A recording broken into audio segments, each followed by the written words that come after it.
이 고요한 시간 주님의 보좌 앞에 내 마음을 쏟네.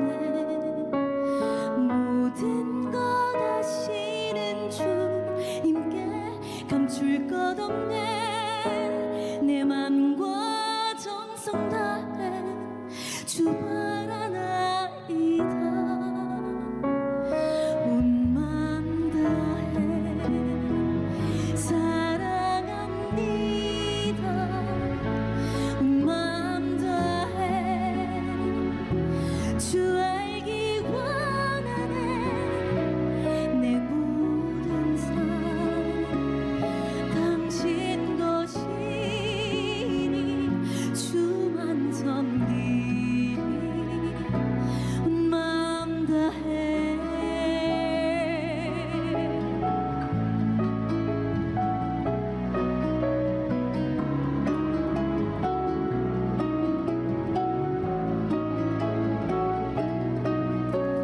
나 염려하지 않아도 내 쓸 것 아시니.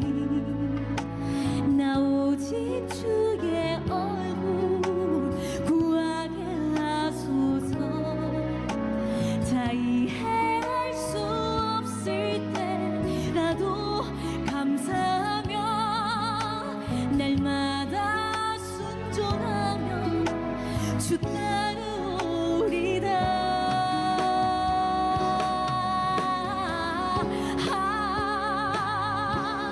온 맘 다해 사랑합니다. 온 맘 다해 주 알길 원하네. 내 모든 삶 당신 것이니 주만 섬기리.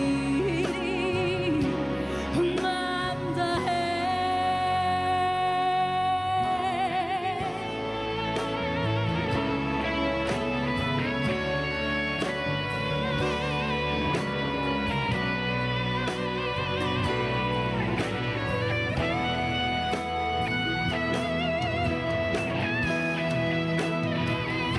온 맘 다해 사랑합니다. 온 맘 다해 주 알길 원하네. 내 모든 삶 당신 것이니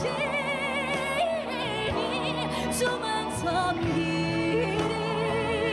주만 섬기리. 주만 섬기리. 온 맘 다해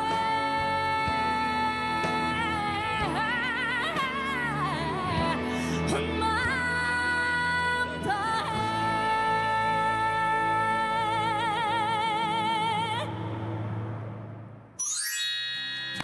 와, 아유, 감동입니다. 역시네요. 안녕하십니까. 힐링 토크 회복 플러스의 하근수 목사입니다. 안녕하세요. 이지입니다. 아, 좋죠. 너무 좋은데요. 야, 지금 요즘까지 코로나 시대에 네. 비대면 예배 드릴 때 이런 찬양이 위로가 되면 힘이 팍팍 올 것 같아요. 그렇죠. 네. 예. 이렇게 찬양을 멋지게 들려주신 분의 삶은 또 그 고백이 얼마나 귀할까 너무 궁금한데요. 네. 찬양 사역자 오늘 네. 모시고 이야기 나눠보겠습니다. 소울 씨 나오셨습니다. 어서 오십시오. 어서 오세요. 안녕하세요. 반갑습니다. 영혼이 담긴 목소리, 찬양 사역자, 소울. 불우한 환경이지만 어머니의 신앙 안에서 성장하며 고3 때 음악으로 하나님의 사람이 되고자 결단한 소울. 찬양 경연대회에서 대상을 받고 지금껏 찬양 집회를 인도하고 있다. 특히 16년째 미랄 심장재단과 동역하며 아픈 심장병 아이들에게 하나님의 사랑을 전하는 데 앞장서고 있는 마음씨 따뜻한 소울. 순수하고 맑은 영혼의 찬양 사역자, 소울의 회복 스토리를 지금 바로 공개합니다. 노래도 같이 싱어송라이터가 되는 게 꿈이었거든요. 그러셨구나. 네. 조금 자라오면서 가정 환경이 좀 아픔이 있었어요. 제가 어릴 때의 기억을 떠올리면 항상 학교를 마치고 집 문 앞에서 한참 고민하고 있는 아이의 모습이 떠오르는 거예요. 제가 부른 노래가 누군가에게 위로가 되고 하나님의 그 생명력을 전달할 수 있는 그런 사람이 될 수 있다면 그럼 얼마나 행복할까요? 라는 고백을 드리면서 찬양 사역에 대한 비전을 품게 됐던 것 같아요. 야, 자연스럽게. 네.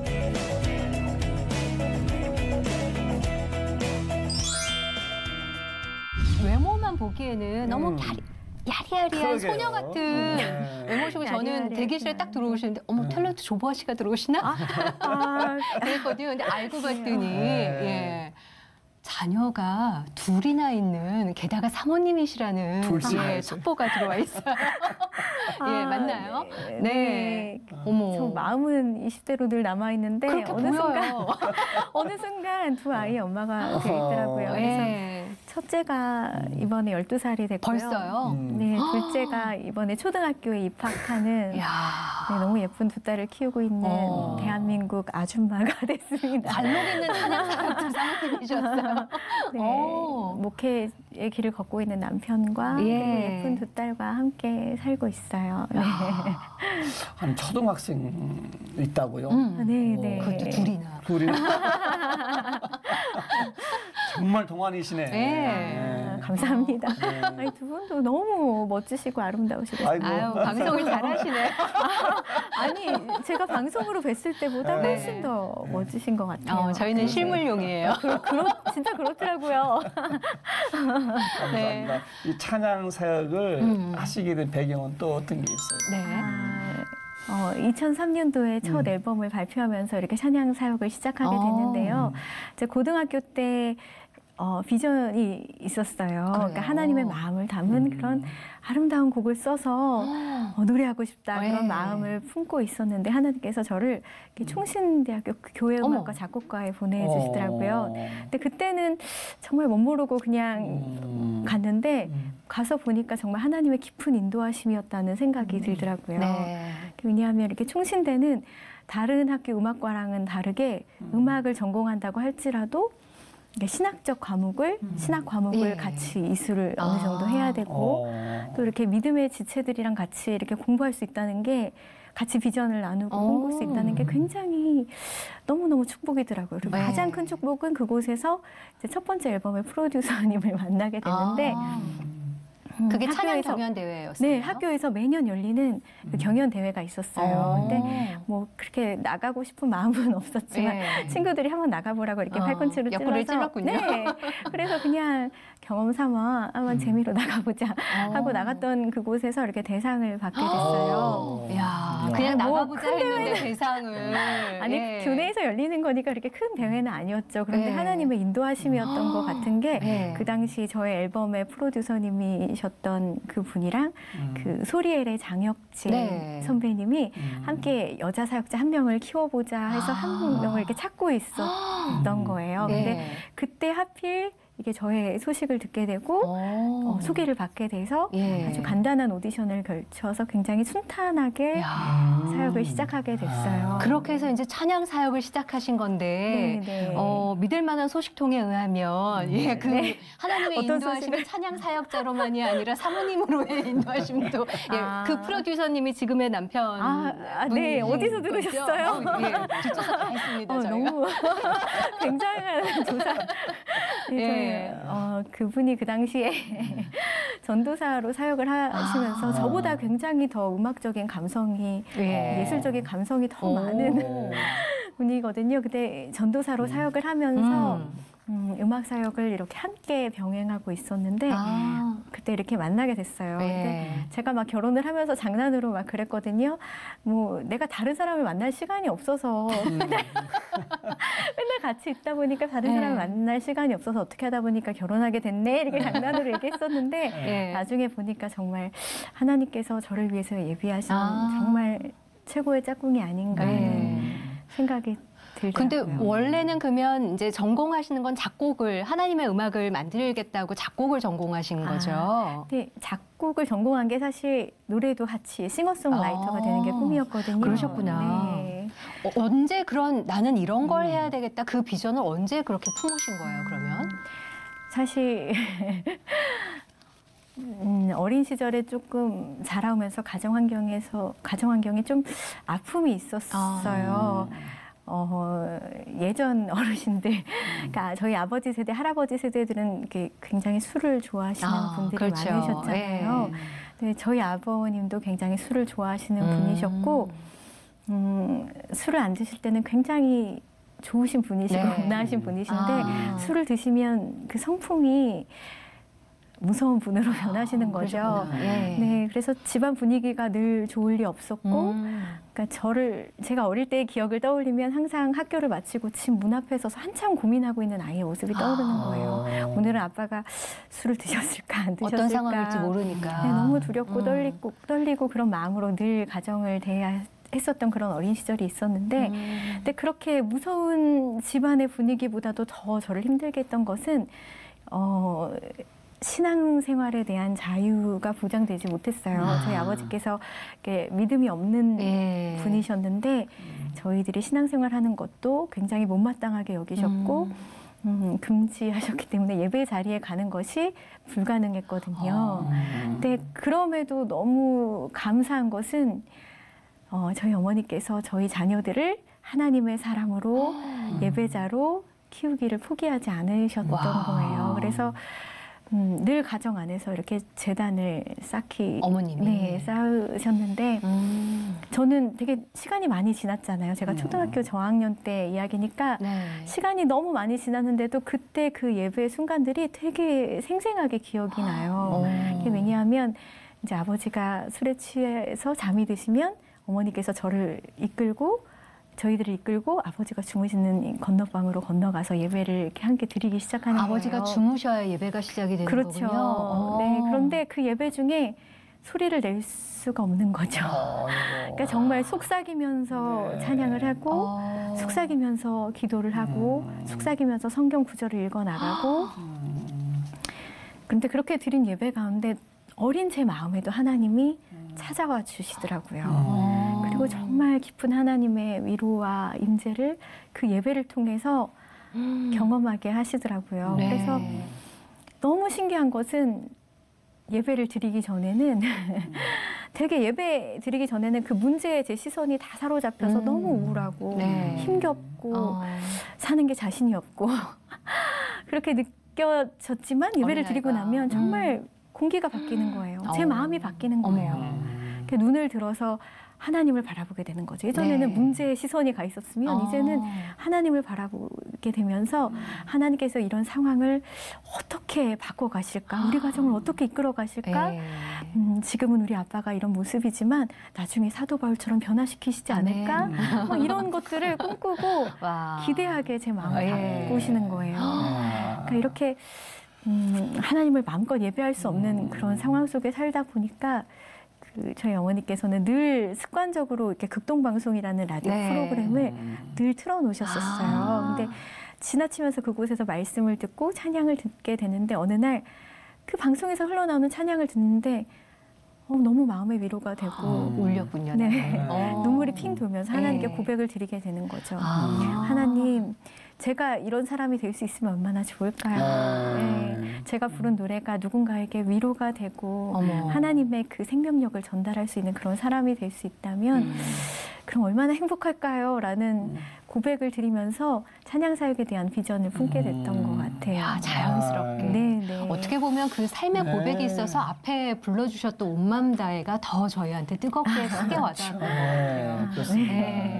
저는 감동이 되는 게 그 아버지가 술 드시고 주무실 때 어머니가 몰래 손잡고 가셔가지고 건너방에 가서 예배 드렸던 그 예배 얼마나 감동적이었을까. 그렇죠.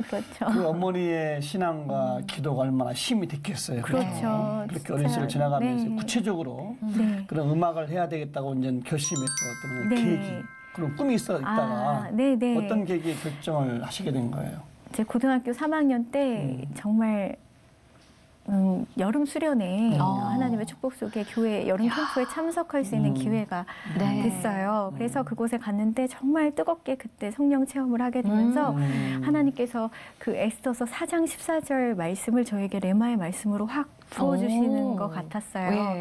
그 말씀이 어떤 말씀이냐면 너에게 준 이 모든 은혜가 이때를 위함이 아닌지 어떻게 알겠느냐라는 그런 말씀을 저에게 그런 질문을 던지시는 것 같았거든요.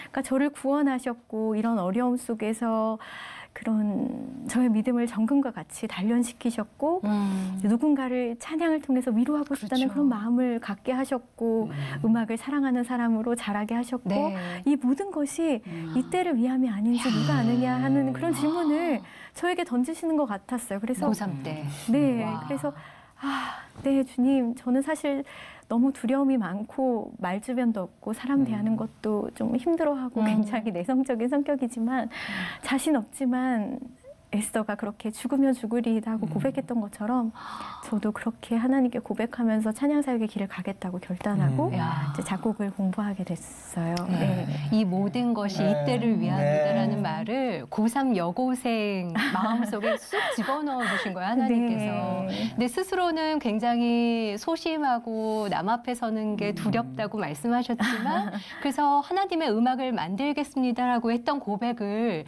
하나님께서는 무대 앞으로 나서서 일하는 그러니까요. 환경으로 바꾸셨어요. 그러니까 처음에 제가 사역을 하는데 그게 너무 힘들었어요, 사실. 제가 제일 약한 부분이거든요. 그러니까 저는 사실 그 음원만 발표하면 되는 줄 알았어요. 음반만 발표하면 되는 줄 알았는데 많은 사람들을 만나고 그 앞에서 제가 막 너무 두렵고 떨리는데 그래도 하나님을 찬양해야 되고 너무 두렵고 떨리는데 그래도 하나님을 전해야 되는 그런 상황을 계속 맞닥뜨리게 하시더라고요. 그러니까 정말 저의 약함을 하나님 앞에 다 내어드리면서 하나님의 도우심만을 구하게 하셨고 이제 그런 시간이 반복되니까 어느 순간 저의 그런 연약했던 부분이 많이 치료되게 하시더라고요. 담대하게 만들어주셨네요. 담대함을 주시더라고요. 뭐 기억나는 집회 같은 너무 많으실 것 같아요. 너무 많죠. 막 정말 하나님의 놀라운 그런 일들을 기적과 같은 일들을 체험한 집회도 너무 많지만 일단 가장 기억에 남는 집회라고 하시니까 제가 한 15년 전쯤에 이렇게 춘천으로 사역을 가고 있었어요. 근데 차 안에서 전화벨이 울렸어요. 그래서 전화를 받았는데 제 동생이더라고요. 근데 동생이 엉엉 울면서 얘기를 해요. 아빠가 회사에서 뇌졸중이라는 병으로 쓰러지셨는데 돌아가실 것 같으니까 언니가 빨리 왔으면 좋겠다는 집회를 내려가고 있는데 막 눈물을 펑펑 쏟으면서 전화를 하는데 제가 그때 상황이 어떤 상황이냐면 춘천에 지금 거의 다 와갔는데 저녁 때 춘천에서 사역을 하고 그 다음날 아침 9시에 진주에 사역이 있었어요. 그러니까 그때만 해도 내비게이션도 막 제대로 안 돼 있고 그러니까 내려가기도 다급한 그런 상황이었거든요. 그러네요. 아침 사역을 해야 되기 때문에 그러니까 어떻게 할 수가 없는 거예요. 근데 제 마음에 두려움이 너무 많죠.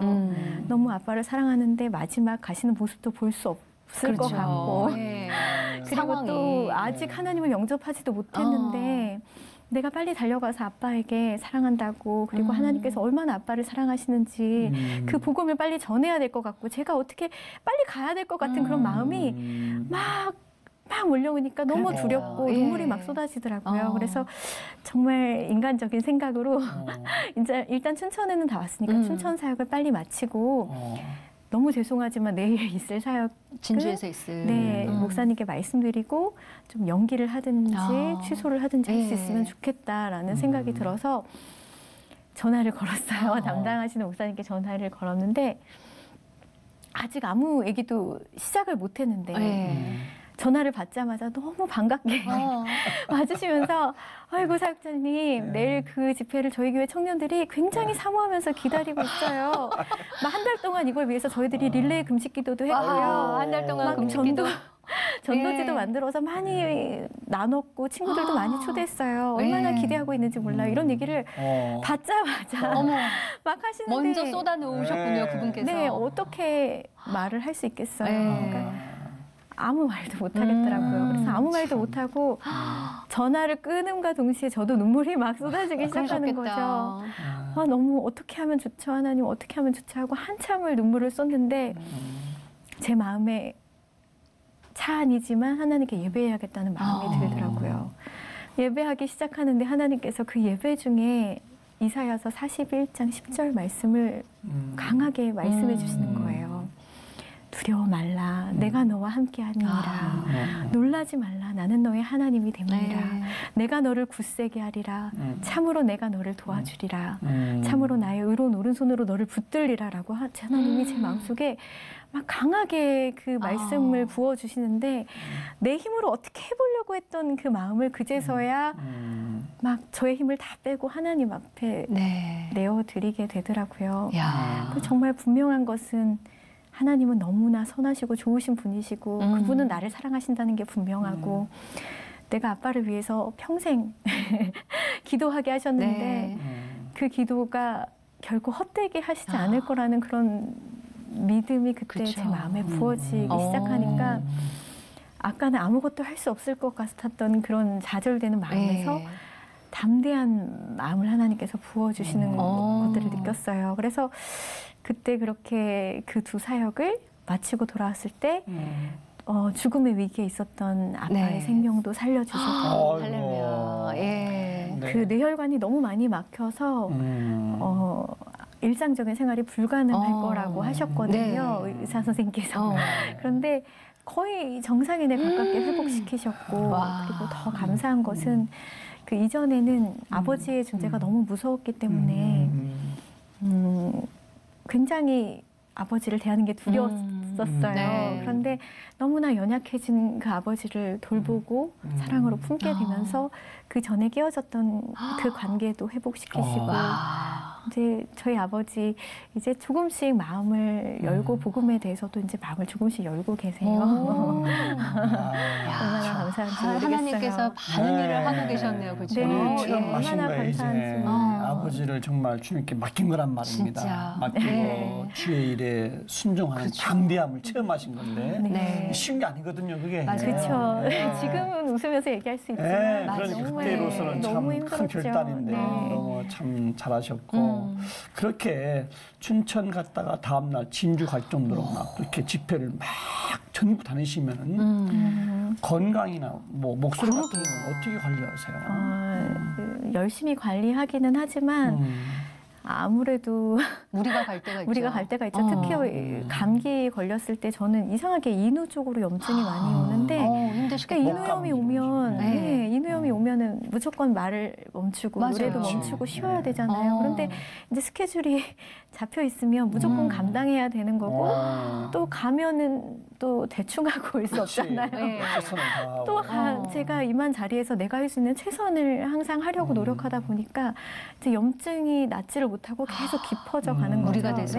그래서 이제 성대결절 초기까지 간 적도 있었고 이제 회복되는데도 많은 시간이 걸리기도 했고요.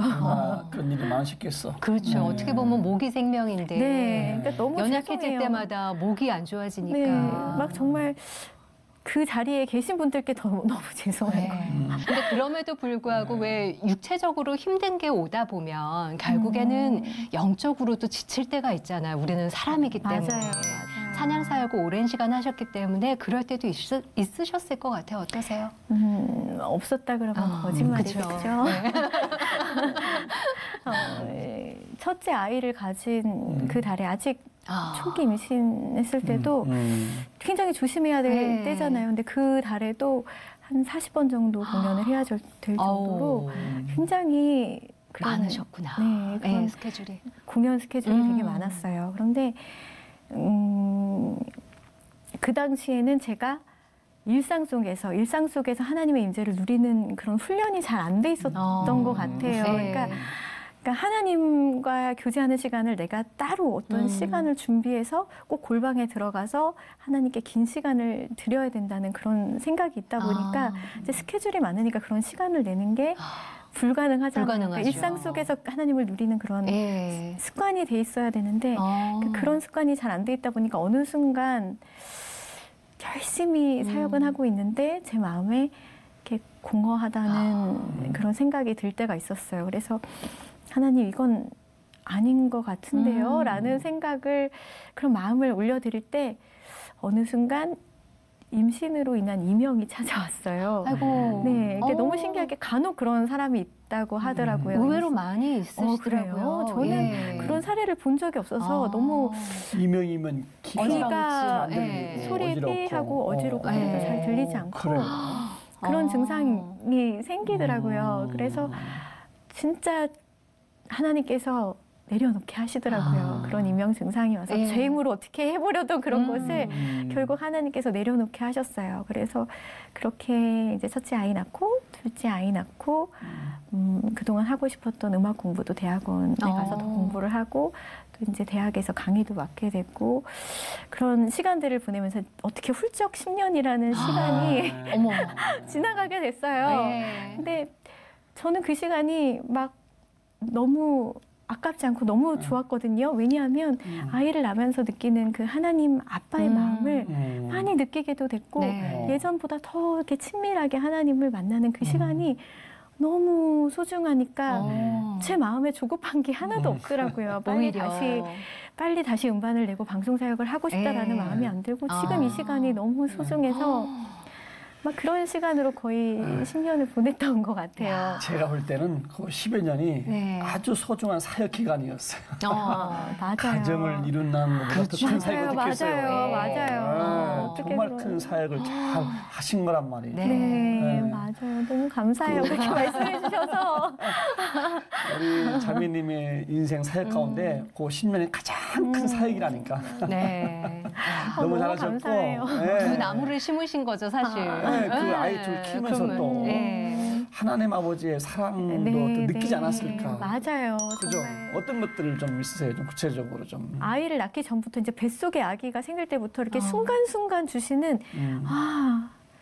우리 아빠 대신 하나님이 그래서 그러셨구나 하는 깨달음을 주시는 것들이 종종 있었어요. 뭐 먼저 처음에 아기가 생겼을 때 아직 아기가 태어나지 않았잖아요. 네. 근데도 이 아이가 너무 사랑스러운 거예요. 보지도 못했는데. 네, 보지도 못했잖아요. 아직 그쵸? 이 아이가 어떤 애인지 모르잖아요. 네. 착한지, 뭐 예쁜지, 누굴 닮았는지. 네, 뭐 누굴 닮았는지, 저에게 효도를 할지 안 할지. 아무것도 모르는데도 그 맞아요. 아이를 향한 사랑이 막 쏟아지고 이 아이가 혹시나 부족한 부분이 있게 태어나더라도 이 아이가 건강한 사회 구성원으로 자랄 수 있도록 내가 품어주고 사랑할 거라는 그런 마음이 막 주어질 때 하나님이 창세 전부터 나를 사랑하셨다는 게 이런 거구나라는 게 막 깨달아졌어요. 예전에는 그러셨겠다. 아니 어떻게 창세 전에 내가 아직 지어지지도 않았는데 하나님이 나를 사랑하시지? 그쵸. 이런 그런 좀 이해가 안 된다는 생각이 간혹 들 때가 있었는데 하나님이 나를 창조하시기로 작정할 때 내가 이 아이를 갖기로 마음 먹을 때 내가 이 아이를 사랑하기로 마음 먹은 것처럼 평생을 아름답게 자라도록 하기로 마음 먹은 것처럼 하나님도 나에게 그렇게 거룩하고 흠이 없게 하나님의 자녀로 자랄게 하실 것을 위해서 모든 구원 계획을 세우셨고 무조건 저는 어떤 모습이든 간에 그분에게 그저 사랑의 존재일 뿐이구나라는 그것만으로도. 그런 감동이 막 부어지는 그거 하나만 느껴도 뭐 엄청난 거네. 퍼즐이 맞춰진 건데요, 인생에서 어떻게 보면. 그 외에도 너무 많더라고요. 아이가 태어났는데 너무 힘들더라고요. 제가 생각했던 엄마의 삶이 아니고 너무 힘든 거예요. 일상이니까 그게 또. 그리고 막 제일 힘든 게 잠을 못 자는 거예요. 퇴근도 없고. 네. 또 신생아들은 자주 깨잖아요. 내 맘대로 안 일어나 주잖아요. 너무 자주 깨는 맞아. 거예요. 근데 아이가 자주 깨는 것도 있는데 신기하게 엄마가 되니까 귀가 그렇게 예민해질 수가 없는 거예요. 예전에는 막 누가 업어가도 모를 정도로 잤는데 아이를 낳고 나니까 아이가 옆에서 끙 하는 소리만 내도 눈이 번쩍 떠지는 거예요. 그러니까 하룻밤에도 10번, 20번씩 깨면서 제일 뭐가 그렇게 필요했어. 뭐가 필요해서 기저귀 갈아주고 먹이고 막 이런 생활이 몇 달이 지속되고 나니까 어느 날은 막 밤에 일어나서 기저귀를 갈아주다 눈물이 막 쏟아지는 거예요. 너무 힘들다. 아이는 예쁜데 너무 힘들다라는 몸은 생각이 힘들다. 막 쏟아지기 시작하는데 하나님이 그때 저의 귓가에 이 찬양을 들려주시는 거예요. 너의 작은 신음에도 응답하시니 하는 그 찬양을 들려주시는데 정말 이스라엘을 지키시는 하나님은 주무시지도 않으시고 졸지도 않으시고 이게 나의 작은 신음소리에도 응답하시려고 하나님이 그렇게 그래서 그 마음을 이야기하시려고 하나님이 나를 엄마로 만드셨나 보다 이런 생각이 막 그날 들으면서 막 눈물을 펑펑 쏟았던 적이 있어요. 그것도 두 아이의 엄마로 하나님께서 어떻게 보면 엄마로서의 성장도 10년 동안 공백 기간 동안 키워주신 거예요. 그렇죠. 아이들도 커나갔지만. 맞아요. 예. 근데 사실 공백기라고는 하지만 찬양 사역자로서의 뭐 무대를 안 섰을 뿐이시지. 보니까 미랄심장재단하고 그러게요. 굉장히 오랫동안 사역을 해오셨다고 얘기 들었거든요. 이거는 어떻게 시작하신 거예요?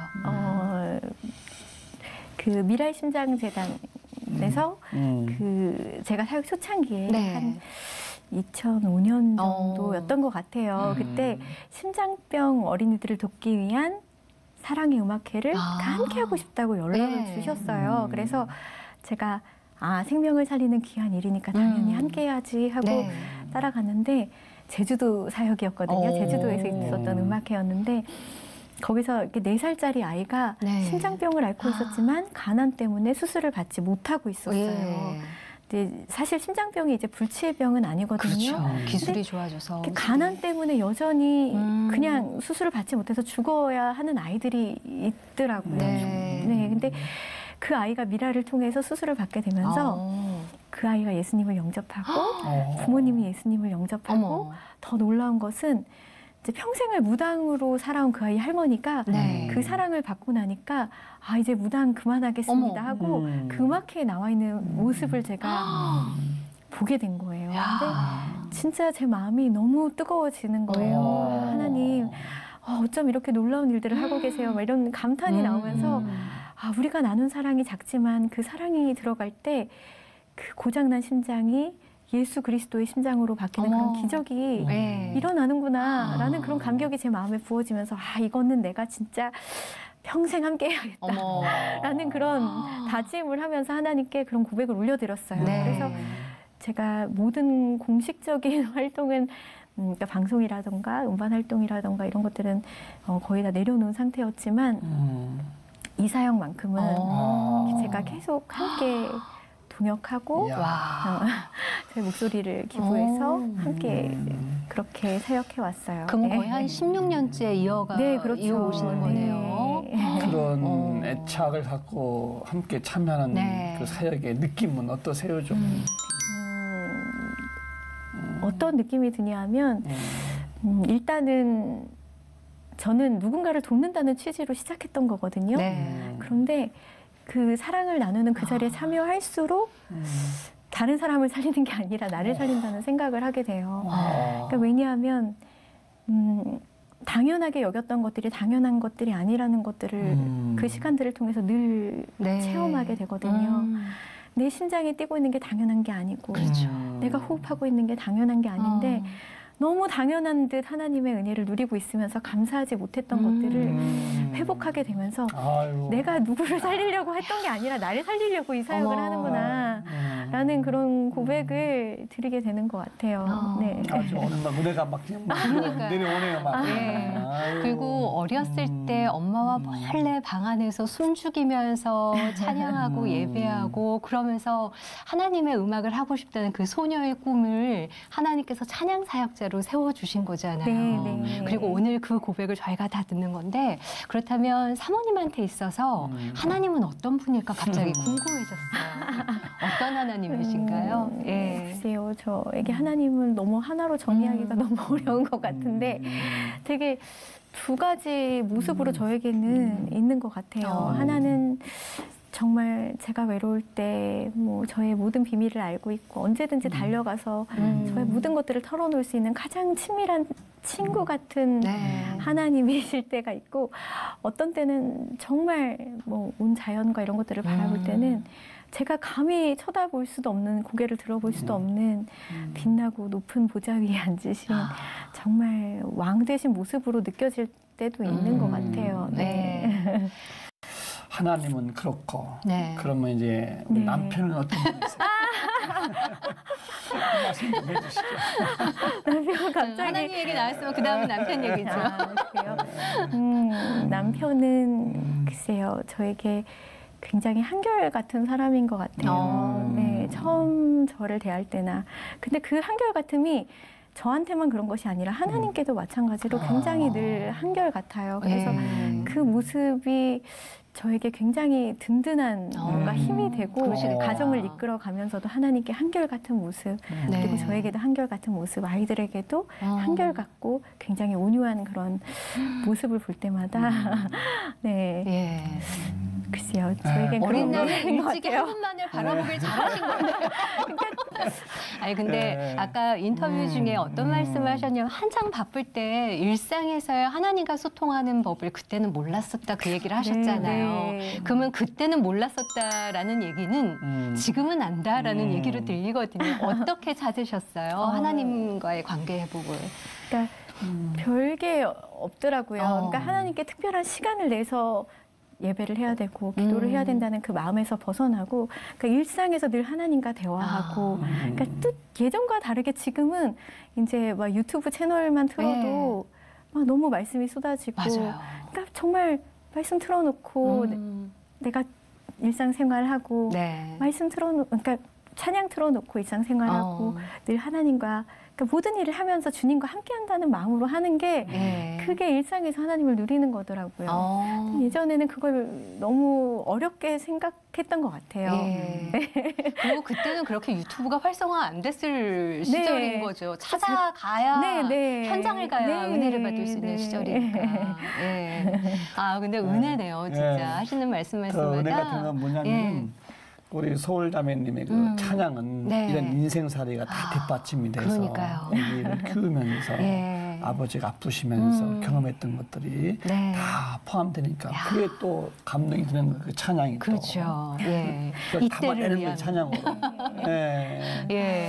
뭐 마지막으로 좀 질문 한번. 최근에 앨범 이제 곧 발매될 거라고 얘기를 들었거든요. 곡을 직접 다 쓰신 거예요, 그러면? 앨범 얘기 좀 해주세요.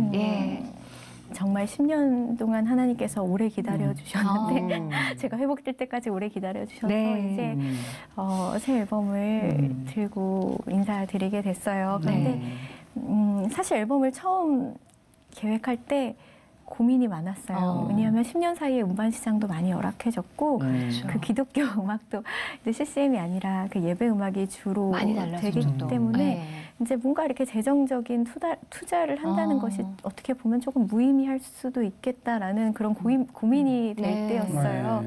근데 그런 때 하나님께서 저의 마음에 또 남편의 마음에 동일하게 부어주신 게 내가 너를 위해서 나의 최고의 것을 줬는데 너는 왜 아까워하니라는 그런 마음을 주시는 것 같더라고요. 그래서 하나님 너무 죄송해요 라는 그런 고백과 함께 제가 가진 것이 많지는 않지만 혹시나 하나님께서 저희 그 남편의 사역의 길에 혹시 개척 교회의 그 사명으로 인도하실까봐 정말 작지만 뭐하는 자금이 있었어요. 그런데 이리 쓰여도 저리 쓰여도 하나님께 쓰이는 것이다라는 생각과 함께 그것을 깨트려서 앨범을 최고의 것으로 드릴 수 있도록 해보자라는 마음으로 팝의 본고장이라고 하는 그러니까 최고의 세션들과 함께하고 싶은 마음에 내슈빌에 이렇게 노크를 하게 됐어요. 근데 내슈빌. 내슈빌에서 중부의 도시.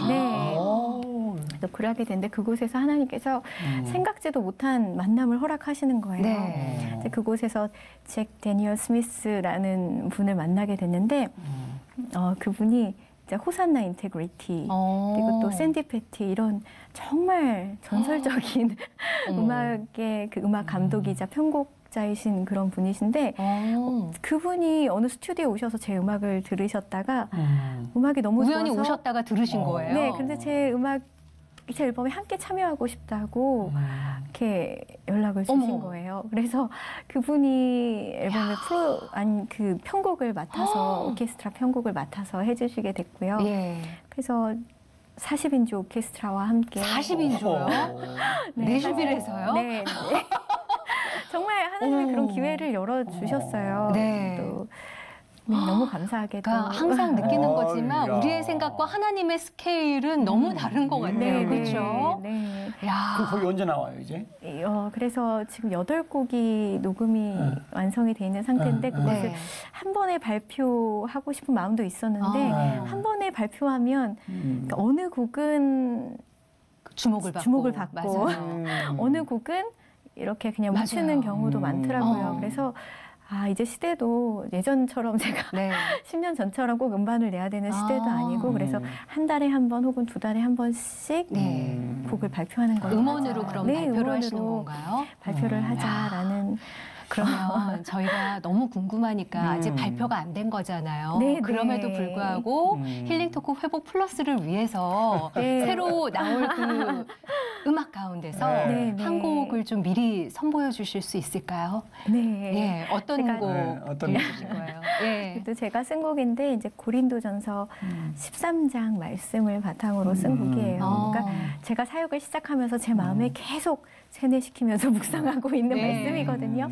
왜냐하면 그러니까 내가 아무리 아름다운 찬양을 부르고 내가 아무리 천사와 같은 그런 이야기를 하면서 네. 다닐지라도 내 안에 사랑이신 예수 그리스도께서 살아계시지 않으면 맞아요. 내가 외치는 것, 내가 찬양하는 것 다 그냥 의미 없이 울리는 구리 소리나는 꽹과리가 될 뿐이라는 그런 생각을 하면서 사랑이신 그분을 한 줄 한 줄 이렇게 묵상하면서 부르게 되는 찬양인 것 같아요. 네. 제목이 오직 사랑은 오직 이라는 사랑은 고린도전서 네. 13장을 네. 바탕으로 네, 정말 예. 네, 빨리 듣고 싶은데 듣기 전에 네. 듣기 전에 앞으로 정말 건강하셔서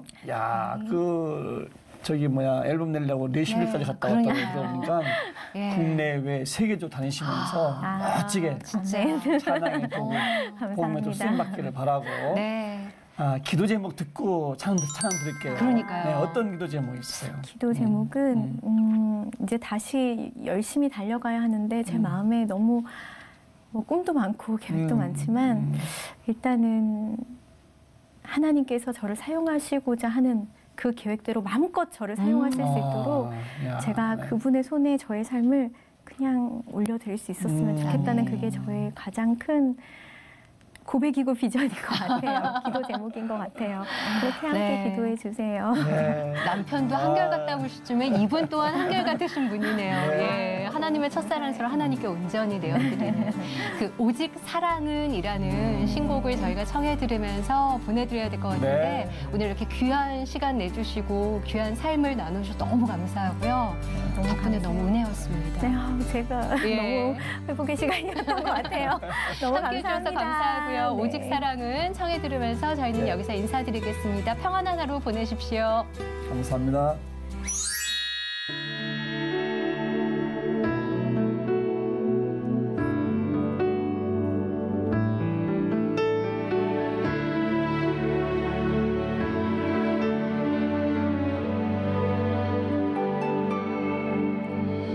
내가 천사의 말래도